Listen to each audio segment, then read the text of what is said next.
But one of the questions I'm always asked is, what happens at a closing?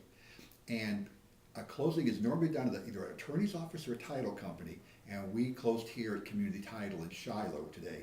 And what happens at the closing is the buyer and the seller come together, normally in the same room, and they sign some documents transferring title to the new owner. So the seller signs the documents first. He signs things such as what's called a Housing and Urban Development Form Number 1, which specifies all the fees. He also signs some other documents which talk about the fact that he actually owns the property. He has not had any repair work done to the house that hasn't been paid for, that there's no problems with any neighbors and surveys on the border of the property. And if everything comes out good on those when they sign those documents, then he signs what's called a deed.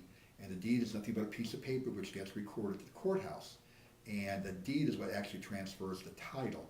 After the seller signs everything, then normally the title closing person will turn to the buyer and have them sign what we call the HUD-1, the Housing and Urban Development Form Number 1, and also the same documents. And then he will get a copy, or he or she will get a copy of the warranty deed or the deed, and the original will go to the recorder's office at the courthouse.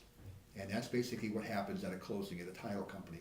The reason we close at title companies is because a lot of times people think they own their land and they find out they don't. And another thing which happens sometimes is forgeries.